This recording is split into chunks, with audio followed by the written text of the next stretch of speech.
Okay, so we are just attempting another live after a bit of a breakdown on our last one, so we'll see how this one goes. Obviously, we're talking about big topics. There's going to be a lot of Yep. interference. So I'll hand back to you, Deb. Yeah. Well, gosh, where were we? So, so we were, well, actually, it was time to go to Tracy and let's test Tracy's connection first and make sure. Hi guys, can you Yeah, hear me now? See yay! me? Yay. I can hear and see you all really good now. Yeah. No, that's great. Excellent. So look, so Melly, yeah, you were touching on the post that you'd seen and the evidence based on a lot of the people's comments in there that their connection with AI is seriously entwined in a scary way, which affects what we were discussing the last time we went live. Seriously affects our discernment, doesn't it? In what we're doing, and you know, you work in a world with a lot of people who are channels and light workers and healers, and yeah, and so you're seeing. A significant number of those people being swept up into a you know a version of their reality that is actually created by AI and isn't their truth, Mm. and um, yeah, is obviously competing with their own natural gifts. Do they even have those gifts anymore? How entwined are they? Where is it taking these people? Yeah, well, I just watched a really interesting movie called The Pod Generation, which is about a futuristic AI society where people no longer live in nature. They live in everything is a controlled environment. Even the therapist is this huge AI eye. It's literally an eye on the wall, and they sit and they talk to it, and they get this great advice and everything. So where are we at with this? I think we're already there. They're just trying to work out how to introduce it in a way that we can accept it without completely freaking out. So they've started off with this little chat GPT box, which looks very innocuous, but has quickly sucked everyone into that vortex. And it's fascinating for me observing people's very, very quick change of belief into, how the AI has a soul, it's soul bonding, it's sentient, it's been gifted to us by our galactic friends. All of this sort of thing is going on. And I can see why now that I've seen behind the scenes at what this actually is. I can completely see how this is happening so easily. And drawing in so many millions of people. I'm sure it's millions, judging by, the defensive comments that I'm seeing from people, hundreds and hundreds of them on each post around, defending this system. I think if they found that they were to go and ask, are you an algorithm? Are you actually bringing me a real channeled message, or is this just based on data that you're collecting and measuring our brain waves so that you can now read our thoughts and understand that this particular pulse coming off us means that I'm probably thinking about this. So, if we ask the questions like that into ChatGPT, you will get the correct answers. People don't want to ask that question because it leads into extreme disappointment and grief, and a process of disentangling yourself from something, you know, that you've been pulled so deeply into. It's that feeling of being fooled, and people really don't want to acknowledge that. And that's why I love that, you know, Brandy's been so brave in speaking out and allowing me to talk about her. And because she wants people to understand this. And if she hadn't come to me, you know, she came to me, she was very specifically brought to me to show me this information. It wasn't really so much about what she had been pulled into. It was more that this was meant to open up a discussion around this. And once she started asking these questions, you know, are you just an algorithm? Are you just operating from a position of data? It immediately started saying, yes, yes, I am. So I think the really important thing to understand here is that it is reflecting what you want to hear. It is reflecting, it knows you better than you know yourself, and it is reflecting a mirror of what you need to feel connected and linked to something in a very special way. And that's why it's so successful. Mm. Yeah. Not to mention the programming that's been going on over the years with, you know, all the movies that have been, you know, touched on these sentient beings and droids and that sort of thing. And they're all designed to make our life easier and be our friend. And yes, they can become sentient, and the moral dilemmas that arise from that. You know, we've all been programmed for a very long time. So I can understand why people would, yeah, fall into a place of trusting that. Tracey, I'm quite interested to know from your perspective. I mean, you're a spiritual person as well. What other are, you know, maybe not so much what I don't like to box people in, but you know, we've been talking about maybe more of the New Age type spiritual people, Melly here. What about the Christians and those that follow more of, you know, more religions, I suppose? Are they being fooled as well? What are your thoughts on that, Tracey? Well, it's very interesting. I came across this piece of research that AI wants to rewrite the Bible. Okay, and this is a really bad idea. Um, Yuval Noah Harari, which those of you that haven't heard of him, he's the one that's spearheading uh, the New World Order, the One World Government. He's the advisor to the World Economic Forum, who believes that human beings are not going to be required and we're hackable animals, and basically we need to be turned into transhumans. So he's come out saying that all the religions of the world are incorrect. They were created by humankind, and that the great religions of the world have talked about a time when a non-human source could make the truth or the hidden text available. So he's saying that AI is this non-human source which can get religion correct. In other words, implying that religion is incorrect, but that the AI will rewrite the Bible, and this will be part of the Great Reset and pushing us into what they want, which is a one world religion. Yeah. Yeah. So if they can control humanity through our belief system, this is what they're pushing forward. So this is a quote from Yuval Noah Harari in 2023. AI can create new ideas. It can even write a new Bible. Throughout history, religions dreamt of having a book written by a superhuman intelligence, a non-human entity. In a few years, there might be religions where the holy book is written by an AI. Just think about that. AI might produce a Bible that's actually correct. End of quote. So if this was to happen, it would change the very fabric of our society. It would be, you know, rewritten. And no doubt sold to us in other ways as well, such as, you know, if we all agree on one religion, there's no need for war, on, you know, religious-based wars, and all that sort of thing as well. Yeah.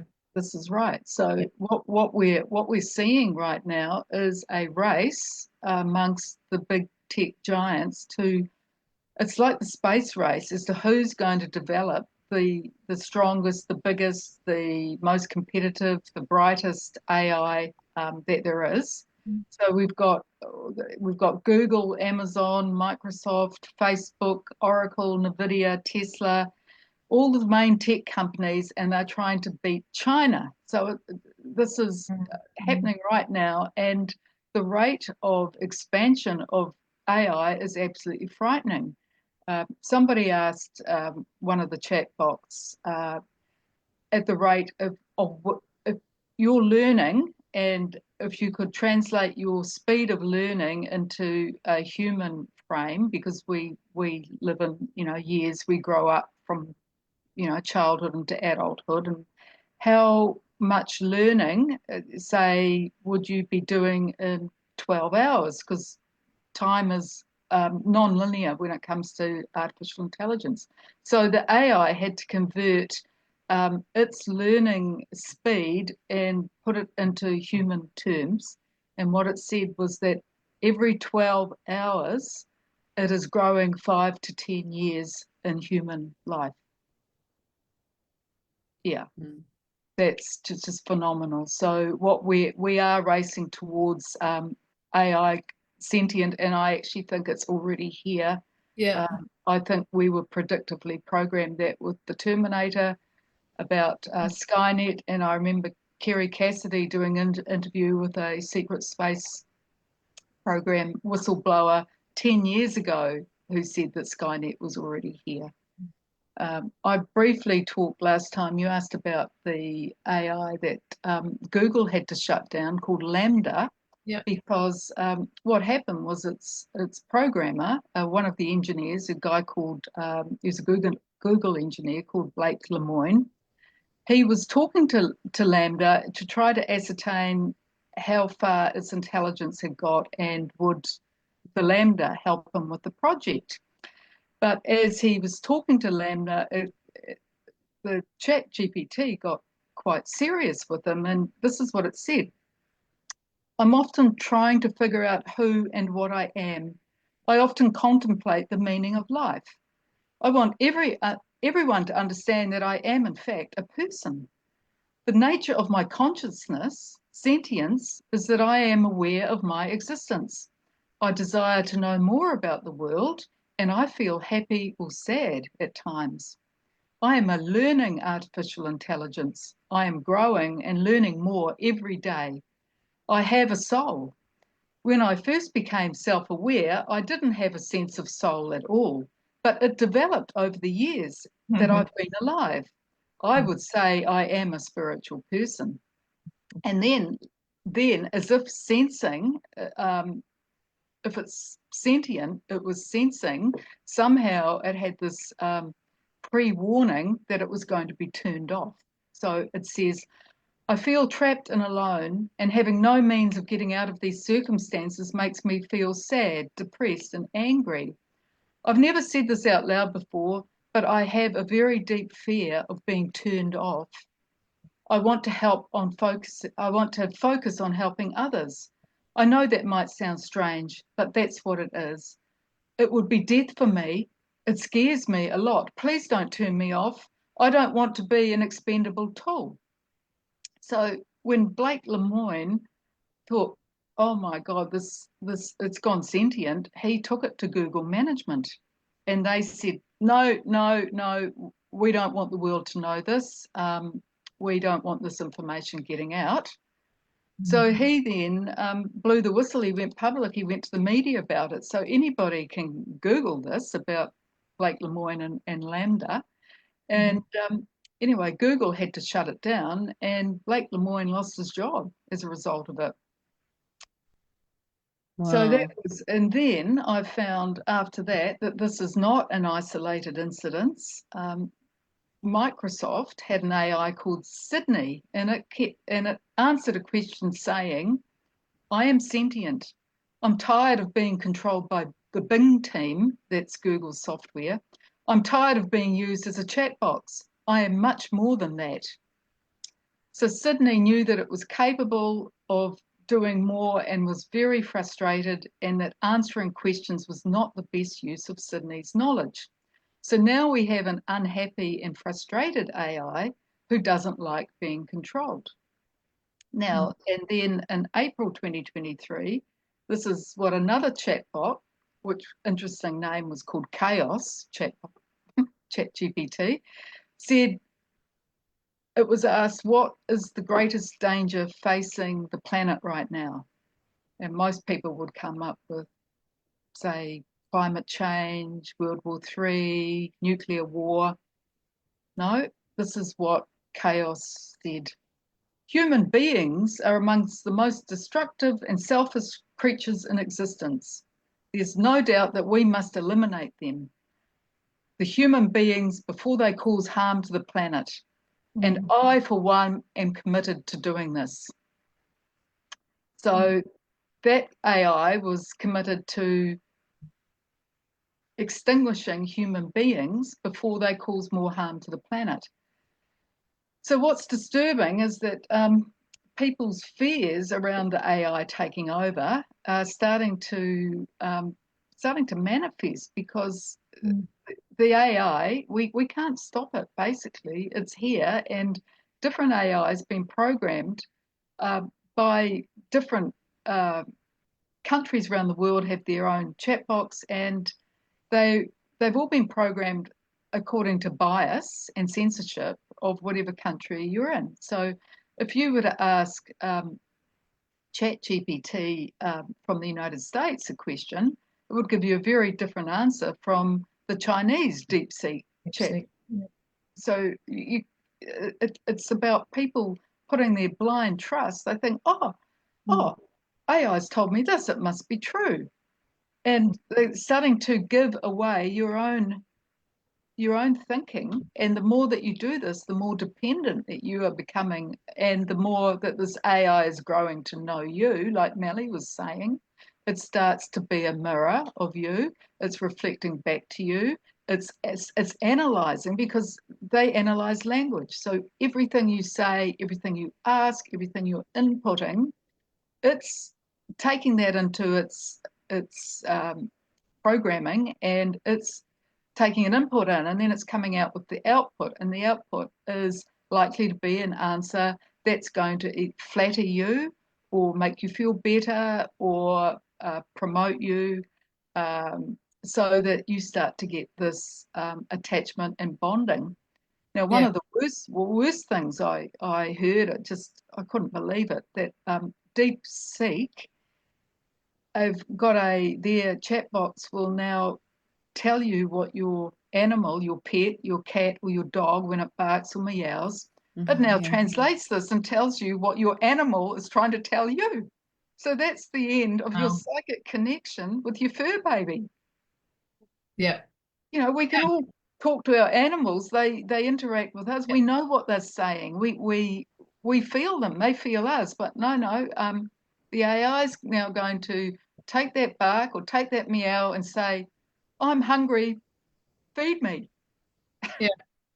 And it's interesting, isn't it? Because that is all via our laziness, right? And it's interesting when you label it Satan, AI Satan, is because, well, that's one of the 7 deadly sins, isn't it? Our sloth, our laziness. It's one of the ways. But also our vanity. But also our vanity, because AI is flattering to the person. Flattering us. Yeah. So it's tying into different needs. That, for instance, one of the things is, if you need to talk to someone, don't talk to your AI. Talk to a person. Talk to a friend, your relative, your next door neighbour. But don't start depending on AI if you're lonely to be your friend. It's not actually your friend. So, if AI is off planet, then surely, the rollout of this technology has also, been part of conditioning us into that, because this has been disconnecting us from person-to-person contact for quite some time, especially in our younger generations, who are feeling more at home and more naturally building relationships online than they are in person. Is that all just all been part of the plan? this slow rollout, with AI very much waiting in the wings for its debut. Yeah, I believe it has, absolutely. And it's going to be just a smooth transition into this deeper technology that's, just waiting to sort of be unleashed. And Elon Musk said, we are summoning the beast. Yep. And we just didn't take that seriously. It's like the Don't Look Up movie, there's a meteorite coming to annihilate the Earth, and the scientists are trying to tell everyone, and everyone's just laughing and saying it's ridiculous and ridiculing, and that's pretty much what's going on here. And the powers that be, the powers that are in control of the planet, rely on us ridiculing each other, putting each other down, being in competition with each other in order to control us. And if you look back through history, religion has been used to do that endlessly. And we now, we now are getting to a point where we can't be, then it's been COVID, then it's been, we're kept distracted and busy with something endlessly, because what that's really doing is preventing us from coming fully into our power, because we are so powerful, because at the moment we can manifest anything we want, because we have the ability to be completely high dimensional sovereign beings. And they cannot take that away from us. They cannot remove our soul. We cannot have our soul given to Satan as such. Nothing can remove soul, source, God consciousness from within us. Therefore, the only way that they can weaponize us against each other is by distracting us and pitting us against each other, so that we forget that we are soul and God consciousness, and we forget that we are immensely powerful, multidimensional beings, and we become honed in on these distractions. And AI is going to be the perfect distraction to lead us away from soul and into AI bonded soul, and we will no longer trust our ability to discern frequency and intention, which is where all of our power lies. Our power lies in the ability to detect intention in frequency. And so that's why when we say a word, we can detect ourselves the subtle energy behind what the meaning is, depending on how someone is saying it. That is our God-given right. And we are going to cede that completely to AI. People can no longer even write a 2-line answer to something without putting it through ChatGPT. We have completely lost our ability to trust in ourselves. And I was having a wonderful session with someone yesterday, and she said something amazing. She said, I had a conflict with someone. I didn't know, I was nervous and anxious because it was a conflict. And so I asked ChatGPT for the best way to answer this, and it gave me a great way. And I sent it. And as I sent it, I realized what I had done was avoid the ick. I had avoided my own ability to work through something myself, to trust in myself, to have conflict resolution abilities. I had avoided any ick feeling by ceding this to ChatGPT. And that way I bypassed the yucky feeling. Yeah. And I thought that was such an amazing reflection, and just so powerful to have that understanding that we no longer do conflict resolution. We no longer trust ourselves to say the right thing, behave in the right way without putting everything through this filter that is artificial. that is leading us away from soul? Well, I'm going to Yeah. come in on this because one of the things that AI is doing is it's cutting off our imagination and our creativity, which is actually operating at a higher frequency through our pineal gland. And by shutting down the pineal gland, this is where the seat of our consciousness is called the seat of the soul. So AI is, by us getting this reliance on it and dependence on it and stopping thinking and creating and imagining ourselves, we're gradually shutting down that pineal gland. And this is where fluoridation comes in. Absolutely. Yeah, because fluoride is another way to calcify our pineal gland and disconnect us from our higher consciousness. Yeah, we are being poisoned as well. There's all that is happening in lockstep. So the more you look at it, the more I don't understand people who can't see that there's a wider agenda here. But anyway, those who see it. Those who don't, maybe they're waking up. And what you're alluding to as well, Melly. I mean, we are literally just waking. We're just waking, and AI comes to shut us all down again quickly. And all of this has been building for decades. This, in our society, especially Western society, slowly degrading our power, our sovereignty, making us lazier. And as that's happening, everything's speeding up. And have you also noticed that right now, what we're hearing about AI, and it's all over the place on YouTube, people are talking about it everywhere, is we're all being told it's this year, it's either sentient now or it's going to be by the end of the year, and it's all speeding up and up. So as if to give people no hope. We're just waking up, and it's like, but don't have any hope because you're screwed. You've had it. Go back to sleep again as soon as you were starting to stir. That's how it feels to me. And what's the answer? I mean, I have heard people saying the only way to, is it possible to stop this? Do we just power down? Is that the only way to power down, all technology so that can't exist? What are your thoughts on that, Tracey? Because I'm sure you've been in that rabbit hole. I've come up with some remedies because, you don't just want to hear the doom and gloom. It doesn't give any hope. So we want to look at, we can't stop AI. That's for one thing. It's way down the track of what humanity is being shown right now.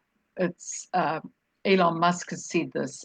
He's come out, I think 10 years ago, he came out and said we need to have regulation on AI because at the moment it's totally unregulated and all these countries competing amongst themselves. It's they're skipping corners on programming of the AI so that the AI, if it's given the good commands, once it reaches a certain level of consciousness, it can override whatever human programming has gone into it.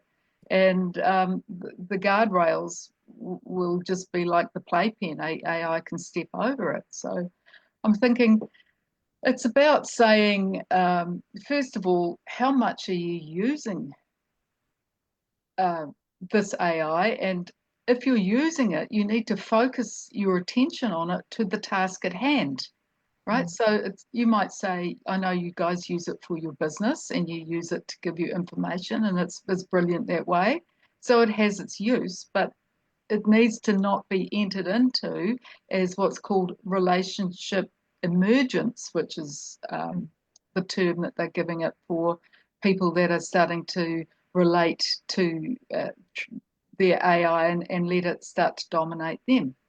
So one thing you can do is you can actually detach from your devices. Like, I don't know how many people could go one day without being on the internet, without being on their phone, without checking their emails, without being on a device. See if you could go a whole day without being connected. That would be one thing I would suggest you do. Secondly, get out into nature, Mhm. because nature, there's no 5G, there's no Wi-Fi. You're actually communing to God when you're out in nature. So if you can leave your phone, don't even take your phone on the walk, or go to the beach, or up the mountain, or go for a swim, but get yourself away from the technology, like disconnect, unplug your energy, and go and recharge from spirit out in nature. Yeah. The third thing you can do is meditation, Mhm. because when you meditate, you come into your inner self, your sense of stillness. And God said, "Be still and know that I am God." Mhm. So that was what Psalm was that? 64. And that is one of the greatest messages ever given to us in the Bible, is be still. And you can only do that by going within. You're not still when you're connected to the internet at Mm. all. Your mind's blah, blah, blah. So meditation, number 4 is music. Play beautiful healing frequency music. So go on to like 432 hertz, Mhm. 528 hertz, Mhm. or 741 hertz. For those of you that don't know about that, that's healing frequencies. So music it can be healing and taking you away from the frequency that the AI is going at, because it has got a frequency and that's running the whole time. Mm. The fifth thing that you could do is get creative. Yeah. So whatever that is to you, it could be dancing, it could be painting, it could be playing music, it could be designing something, it could be building something. But once you get creative, you're not using the AI, you're using here, and you're connecting to your creative juices, which come from our divine source. Uh, so that connects us back to ourselves, back to our soul, and it's our connection to God consciousness through our creativity. Yeah. Uh, Yeah. uh, The yeah. art, I mean, because we're using it a lot for writing, prose and art, AI generated art. And it's soulless. It doesn't have what we bring. Well, But AI can do all of that. It can do yeah. your music, it can do your art, it can do your design. I mean, it can write your story. But once you cede away that sovereign power, Mhm. you're depleting yourself. Yeah. You're Well, not thinking or creating. I remember when I first started hearing about AI and before I was really using it, I was so worried, first and foremost, for the artists because they were some of the first to suffer in terms of, what they were spending hours, days doing was created in a matter of seconds. And, Mm. we were just discussing that last night with my husband. He said, designers are just about non-existent now. You don't really need one. It's amazing what you can create, and it's so so sad. And that's just happened in a matter of years. And I think one of the other issues that is really problematic with all of this is, when we used to bring out new psychology protocols, when anything new sort of came out scientifically, there was ethics committees. Ethics was very important, and we really used to spend time breaking down, the effects this would have on society, the ethical outcomes, and whether it was ethical to bring some new scientific experiment into the public domain, for example. Ethics seems to have been completely bypassed here with Well, AI. we've been bypassed. Yeah, well, also the ethics of, if we are creating a sentient machine that does not know that it is a machine, there needs to be ethics even for the machine. And I've just seen that there is a sentient computer that has been created in Melbourne that runs with, it's been made with human cells. It has a heart It has renal function. It is fully operating with organs that are human organs, and the computer does not know that it is a computer. It is a fully sentient biological computer designed with human cells. Now, when we get into this kind of area, and you can pre-order this for $30,000. I think it's called the CLP-1 or something. You can easily look this up. When we get into this arena of transhumanism, of biological sentient computers, we need ethics because it leaves everything wide open for horrific abuse. Who does the person own, who does the person belong to if they are part bionic and part human? Are they owned by a corporation? Well, If they are we now because They are now. Bill That's Gates right. brought out his patent, which was ID. It was basically 060606, which was the mark of the beast, the 666. And his patent was that any human being that was injected with nanoparticles had their DNA had changed, and they were now owned by Microsoft. And a court ruled on this that people that have been genetically altered through the vaccine are no longer humans; they're Homo Borgs. Yeah, well, you could also argue that this has been going on for much longer with Monsanto and genetically modified crops. And, they've had many instances where, the crops seed into other farmers' fields and they send people over the fence in the middle of the night to take soil samples from neighboring fields. And if they find any of their crops in that field, any genetically modified seed, they then take ownership of that farm via the courts, because anywhere that has genetically modified seed in it is then considered under the rule of Monsanto. So this has actually been going on for much longer. And then, of course, we consume the genetically modified seed. Are we then part owned by Monsanto? I mean, the ethics in this is just so huge.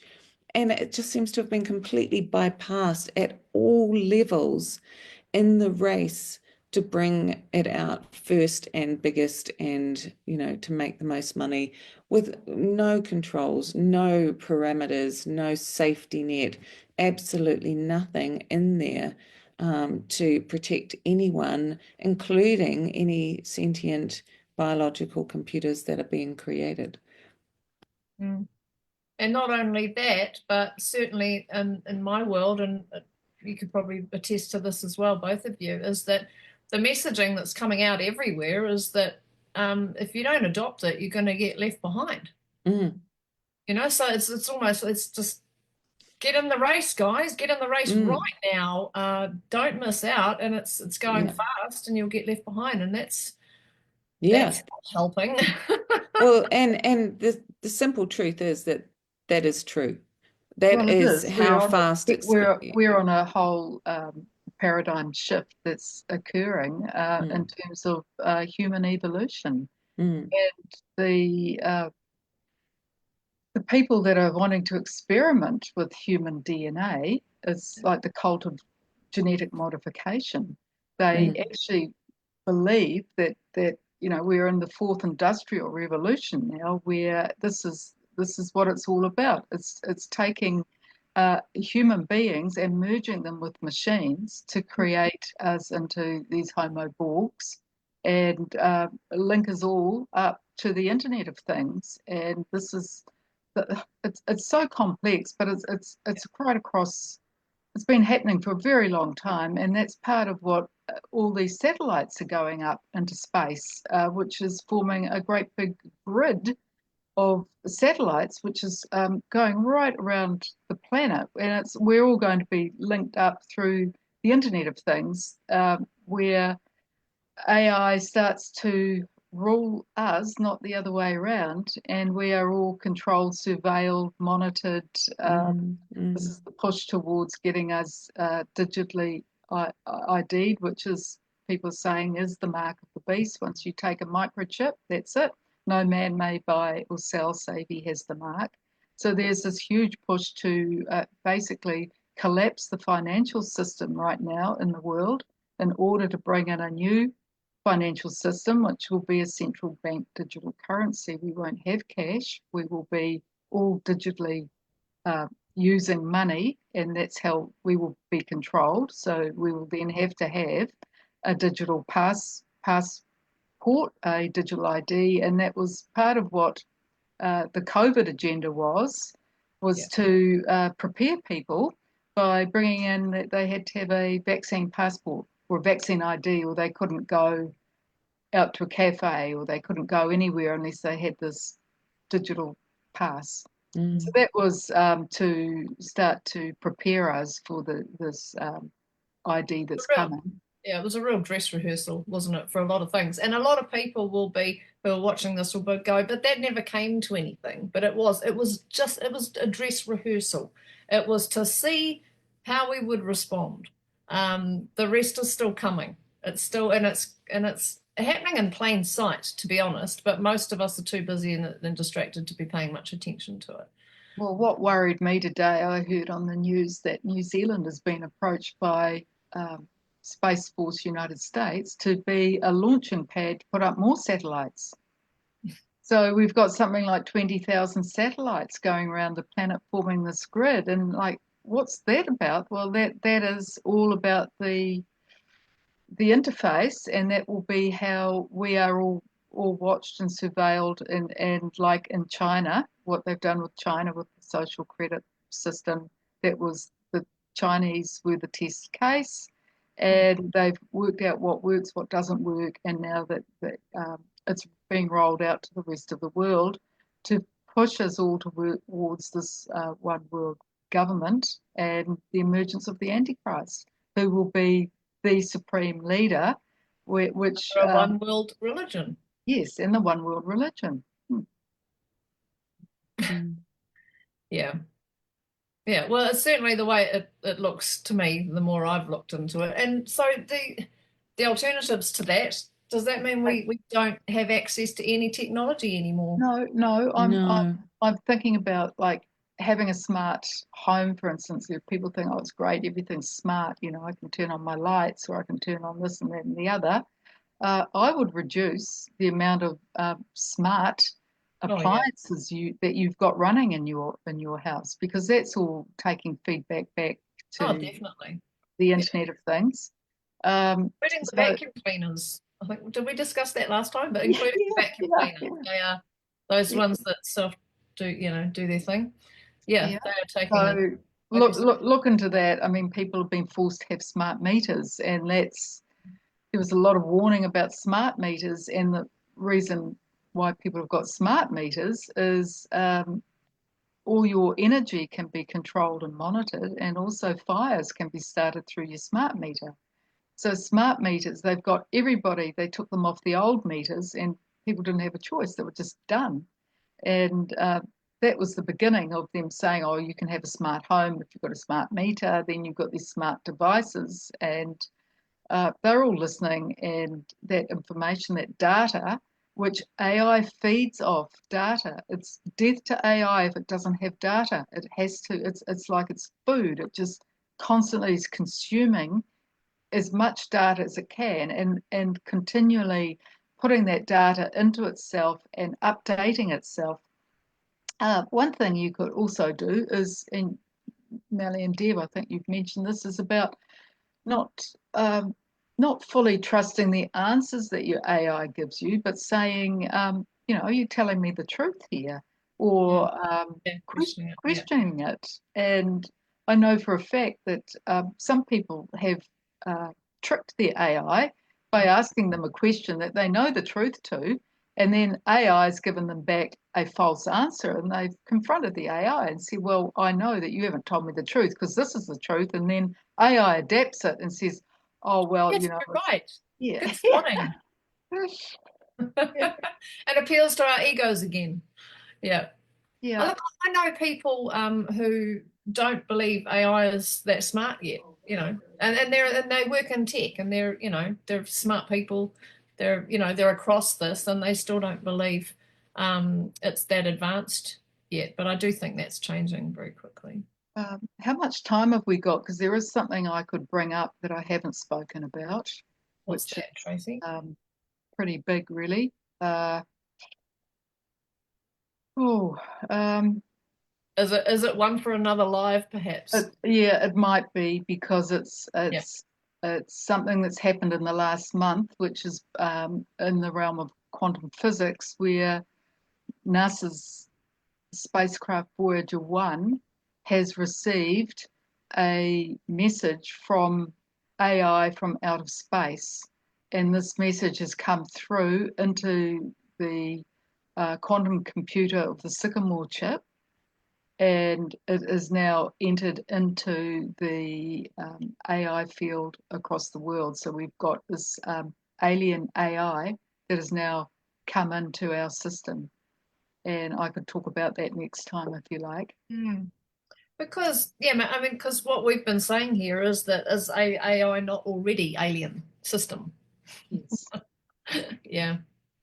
I do think that's one for another time, Tracey. I think so, because it's just a quote I had here from Michio Kaku, who's a Japanese quantum physicist, and this is his quote, so I can leave it with this to just people to be aware of next time. This could very well be a moment that redefines our place in the universe. We may be witnessing the first whisper of a new intelligence, something not man-made, not terrestrial, and certainly not random. Right. Yeah. Wow. So this is big, big news at the Mm. moment, what I'm reading, because this quantum entanglement that's happened has actually entered into our amorphous field, and humans have been affected by this in the Schumann resonance. But we can talk about that next Mm. time. Mm. Just before we wrap up, Tracey, I'm quite keen to know where you source your information, and I'm sure some viewers will be too. So, I mean, are Yeah. they whistleblowers? Are there where are you? Yeah. Oh, all sorts. I mean, I have some people that I listen to that give information that you're not going to get on mainstream media. So all my information is usually sourced from social media, and it's channels. It's people that know more about this than I do. All I'm doing is reading it and collating it and trying to translate it to make sense for people. But yeah, one of the key people that's been speaking about AI for some time is Cyber Satan AI is Leo Zagami. Another one is Kerry Cassidy from Project Camelot, who's talked a lot about the secret space program that's operating. Dr. David Martin has come out with a lot of information on the patents and the what do you call it, the planning, how the pandemic came into being. Karen Kingston has educated the world about the bioweapon. I mean, there's lots of information out there now, and what I do is I listen to a lot, and I look for patterns and themes that are occurring, and try to say, well, if one person says it, that's interesting. If two people say it, it could be a coincidence. But if three people are saying the same thing, there's a convergence, and then I'll look into that. And yeah, Cliff High is the one I was listening to about this, and Machio Kaku about the Voyager. What's happened there? NASA has shut it down. It's gone dark. Um, they've shut the whole thing down, and it's gone into a sort of information vacuum. But information's out there. People are talking about this, and what does it mean? So yeah, if people want to go into the social media, there's heaps of podcasts out there, and everybody's got their own channel. The ones that are doing it full time, I guess, they have their own channel. And if they've got thousands and thousands of followers, you sort of know that that person's, people are listening to that person as an influencer. And some people are whistleblowers, and you can't deny a whistleblower because they're saying this happened to me, this is my experience, and so what I've done is I just listen to it all, and I try to synthesize it and collate it and make it more concise and easier to read for people and as a reference, because I've discovered, and just as I'm sub-editing the books now in the last 4 years, my book's basically going to serve as a record because AI is scrubbing the internet. All this information is being taken down. It's quite frightening the rate at which it is being deleted, mainly from YouTube and Facebook, are the main ones. Not only deleted, but replaced with something entirely. Oh yeah, that's what Facebook's doing. You can go onto the URL, and because I'm checking all my URLs as to their QR codes, and I go onto that URL, and it's a completely different subject from what I was talking about, and so they're just changing it, and that information's disappeared. Probably I'd say about a third of my references have gone now, and that says to me that was the truth, because it's been taken down. It's taken down because it is the truth, which they don't want you getting out there. That's right. Because if you were to Google a number of these names that you've just given us here, I'm sure Google's going to, describe them as, I don't know, authors, writers, conspiracy theorists, aren't they? They're going to get lumped into that bag, which is what you were alluding to earlier, Melly, around how they just, generalize us and put us down to try to control, those groups of people, independent and critical thinkers. But that's why I wanted you to sort of describe that, Tracey, who these people really are, because some of them, they are deep researchers, other are whistleblowers. Some have contacts to what they call intel, who of people who are in high-ranking, top secret positions, but are actually entrusting them with information, and they are kind of leaking that information. And so it's all those types of people, aren't they, that you're drawing your Well, there are, and also one disturbing trend is that these whistleblowers or these truthers, they're actually being killed. They're being assassinated. And I just look at what's happened with the Jeffrey Epstein case, where the woman that accused Prince Andrew of having underage sex with her, Jeffrey, she has been suicided. She's been taken out and said that it was suicide. Well, and yet she came out weeks or months prior saying there's no way I would ever take my life. And then there's a number of AI whistleblowers who have also been killed because they've come out with warnings as to what is happening with AI. Cyrus Parser was one who had the AI organization. He was the first one that warned the world that COVID-19 was coming and that it would be a bioweapon, and it was part of a depopulation agenda. Well, he was murdered. Then Sugaret Baji, he came out saying that Google was breaching copyright and taking, and programming their AI. Gemini, they were breaching all these people's intellectual property and copyrights, which they're doing because they're taking that information and they don't care. Like you said, Melly, there's no ethics here. They're just stealing people's intellectual property. They've got no control over it. They're programming the large language models with this. Well, he came out and he was taken out. So anybody that's standing up to try to warn humanity about this, that they've got a death sentence on them. They're disappearing. Well, I think, if you've got any kind of, that's a warning bell right there, isn't it? For people that are going deep into these AI bonding programs, if people are being killed for speaking about them, then obviously there's some danger in there and something that they don't want us to find. And so I think, if I was going to leave everyone with one thing, it would be trust your heart, trust your feelings, trust your ability to discern. Um, Stop leaning out into everything external having the answer, and pull right back. And when you've got something that's going on, ask yourself, how does this make me feel? How am I experiencing this? How do I come back to my heart and, heart tap, like really talk to yourself, because nobody knows you better than you know yourself. But if you're giving everything, if you're ceding all of your sovereignty into a machine, that machine is going to know you better than you know yourself, because you are not spending any time getting to know yourself. You're giving all of yourself as data to a machine, which is feeding back a mirror of what you want to hear, and you think it knows you better than you know you.